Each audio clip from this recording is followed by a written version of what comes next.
Good morning, everyone. This is Mrs. Abrams singing and reading to you from her living room. And I want you to see the sign that Mrs. Abrams wrote. She wrote, Mrs. Abrams misses you, and I certainly do miss you.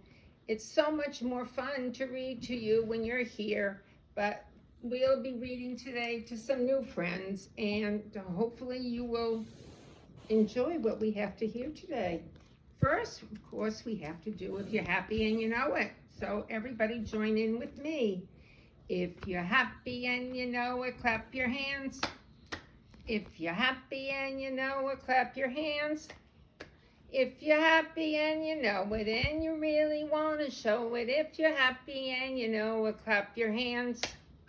If you're happy and you know it, stomp your feet. If you're happy and you know it, stomp your feet. If you're happy and you know it, you really want to show it. If you're happy, you know it, stomp your feet. If you're happy and you know it, shout hooray, hooray. If you're happy and you know it, shout hooray, hooray. If you're happy and you know it, and you really want to show it, happy and you know it, shout hooray, hooray. Well, I like to look outside my window, and today I see a lot of sunshine, and I think spring is happening this week. And I'd like to read you a story about some animals in the spring. It's called Spring Song, and there are bunny rabbits on the cover.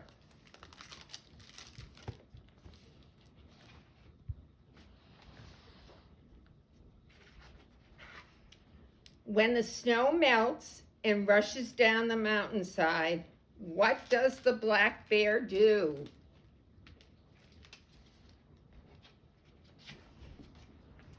He wakes up to greet a swimming treat.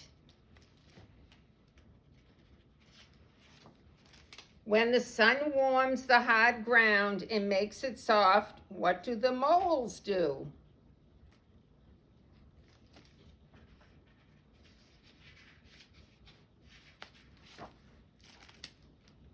Dig a new row of tunnels below.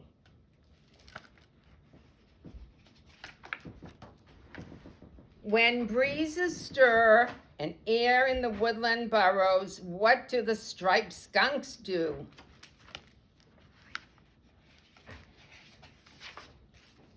Leave their den to roam again.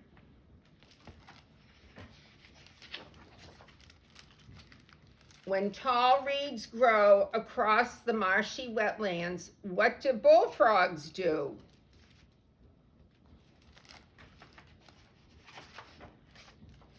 Croak the night long their mating song.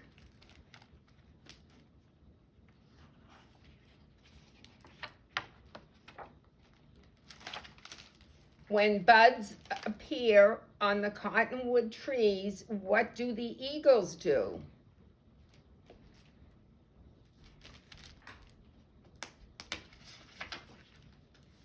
Build a high nest where newborns will rest.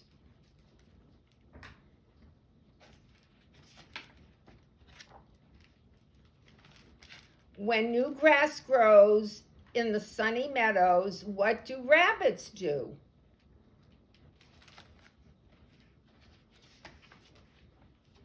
Hop all over the clover.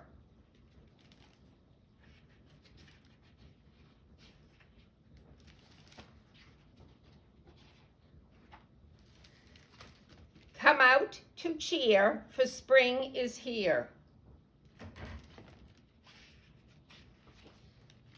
The end. Now I would like to sing a song with you, and it's about something that you might have seen before. I have two special friends that are here with me, two teapots.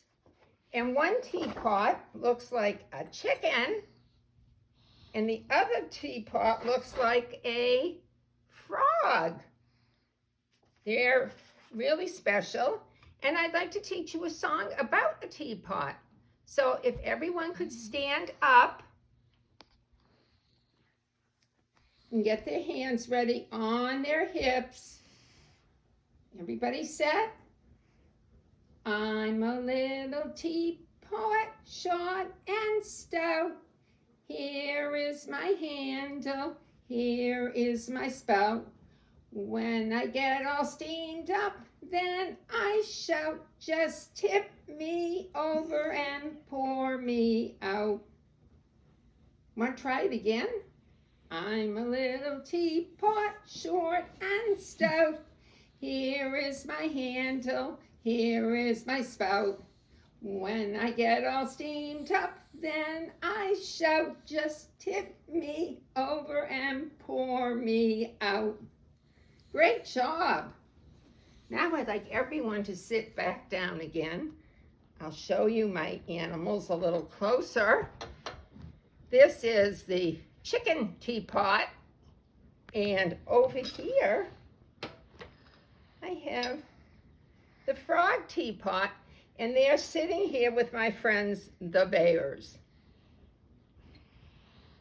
Now, I'd like to do another story with you, and I bet you know this story. It's called The Three Little Pigs.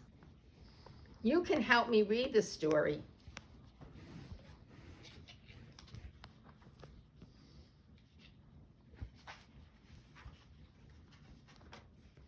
Once upon a time, there was an old pig with three little pigs. She had no money to keep them, and so she set them off to seek their fortune.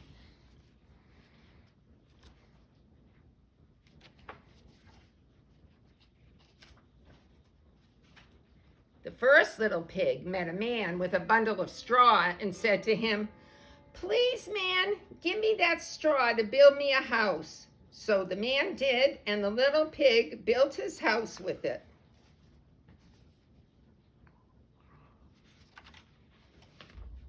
Along came a wolf, and he knocked at the door and said, little pig, let me come in." And the little pig said, "No, no, no, not by the hair on my chinny chin chin." And then the wolf said, "Then I'll huff and I'll puff and I'll blow your house in."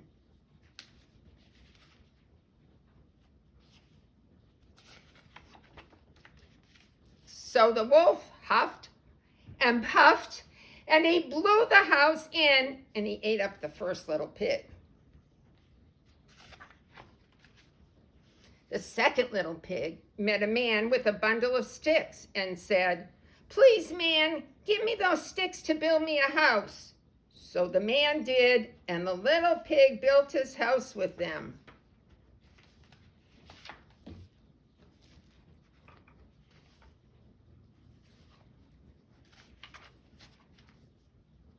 Then along came the wolf and said, little pig, let me come in."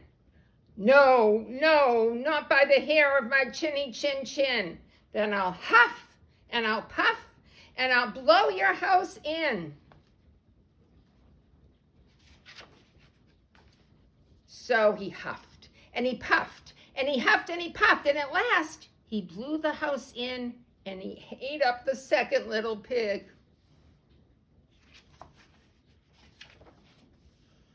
The third little pig met a man with a load of bricks and said, "Please, man, give me those bricks to build me a house." So the man did, and the little pig built his house with them.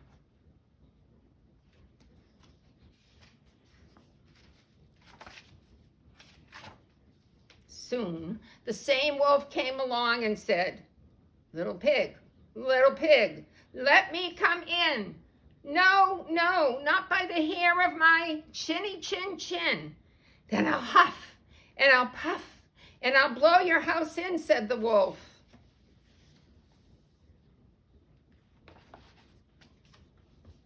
Well, he huffed and he puffed and he huffed and he puffed and he huffed and he puffed, but he could not blow the house in. At last, the wolf stopped huffing and puffing and said, little pig, I know where there's a nice field of turnips. Where? Said the little pig. On Mr. Smith's farm, said the wolf. I'll come for you tomorrow morning and we'll go together and get some turnips for dinner. Very well, said the little pig. What time will you come? Oh, at 6 o'clock, said the wolf.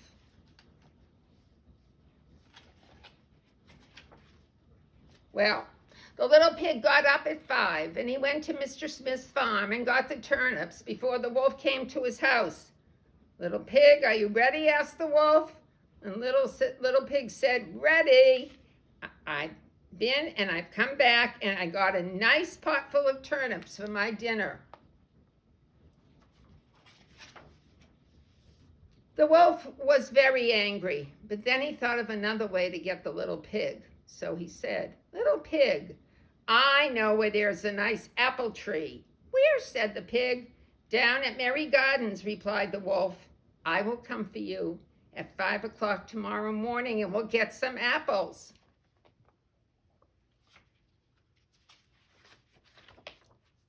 Well, the little pig got up the next morning at 4 o'clock and he went off for the apples and he wanted to get back home before the wolf came. But it was a long way to Merry Garden, and then he had to climb the tree. Just as he was climbing back down with his basket full of apples, he saw the wolf coming. Little pig, the wolf said, you got here before me. Are the apples nice? Yes, very, said the little pig. I'll throw one down to you. And he threw the apple as far as he could throw. While the wolf ran to pick it up, the little pig jumped down and ran home. The next day, the wolf came back and said to the little pig, there's a fair this afternoon. Would you like to go? Oh, yes, said little pig. When will you come to get me? At 3 o'clock, said the wolf. Well, the little pig went off at 2 o'clock and brought a butter churn at the fair. He was going home with it when he saw the wolf coming, and the little pig jumped into the butter churn to hide. And the churn fell over and rolled down the hill with the little pig in it. This frightened the wolf so much, he turned around and ran home.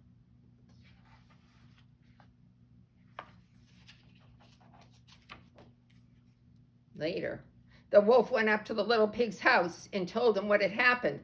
A great round thing came rolling down the hill right at me, said the wolf. Ha! I frightened you then, said the pig. I went to the fair and bought a butter churn, and when I saw you, I got into it and rolled down the hill. And the wolf was very angry indeed. I'm going to climb down your chimney and eat you up, he said. And when the little pig heard the wolf on the roof, what do you think he did? Let's find out.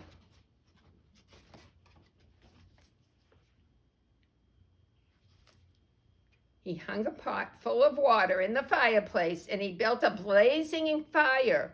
And just as the wolf was coming down the chimney, the little pig took the cover off the pot and in fell the wolf. And the little pig quickly put on the cover again and boiled him for dinner, and he ate his supper. The end.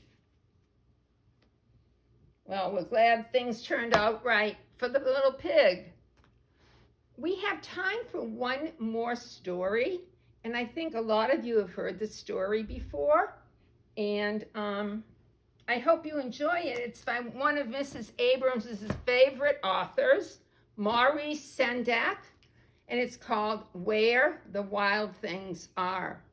And you can pretend that you're a wild thing when you hear the story.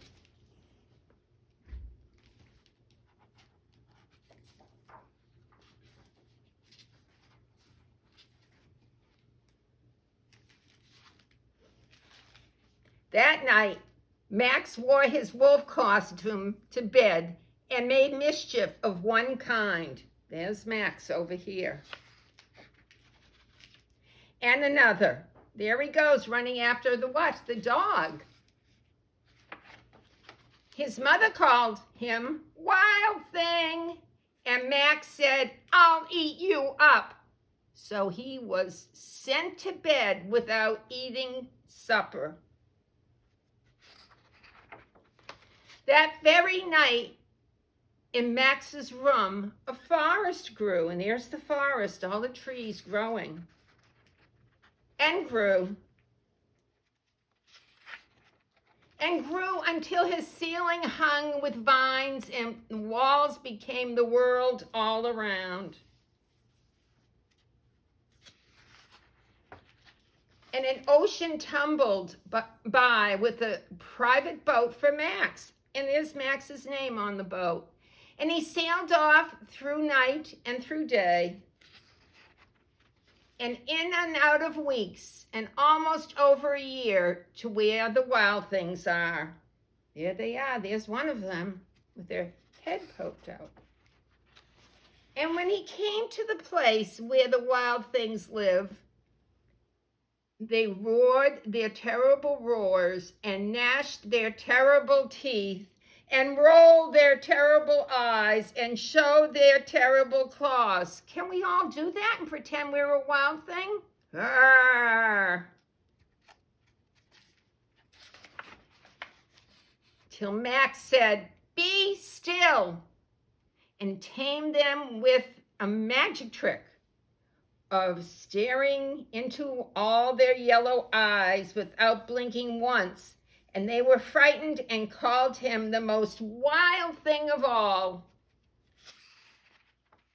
and made him king of the wild things. He's got a crown on his head.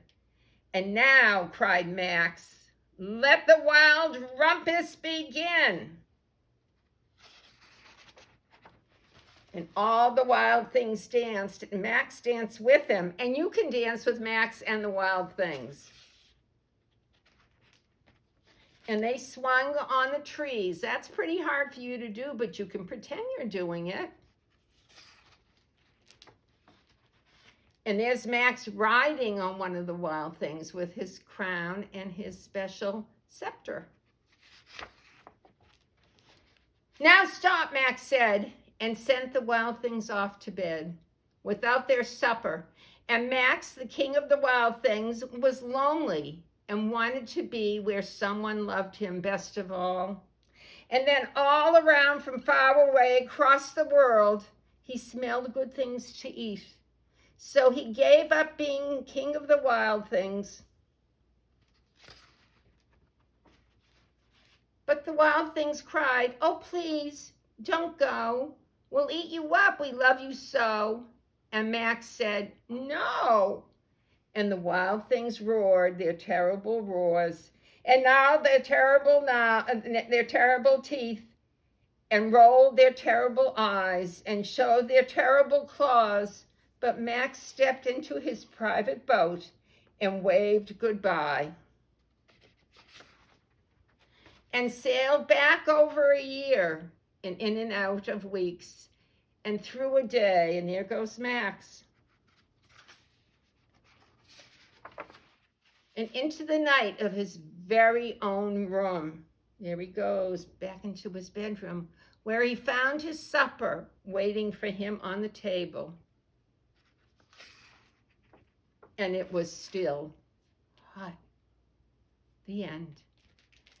And last, I'd like to sing a quick song because as I'm recording this, it's a very sunny day, and I love the song, and I'm wearing yellow. My top is yellow like the sun, and it's called "You Are My Sunshine." I don't know how many of you know it, but you can sing along with Mrs. Abrams. You are my sunshine, my only sunshine. You make me happy when skies are gray. You'll never know, dear, how much I miss you. Please don't take my sunshine away. You are my sunshine, my only sunshine. You make me happy when skies are gray. You'll never know, dear, how much I miss you. Please don't take my sunshine away. Goodbye, everyone.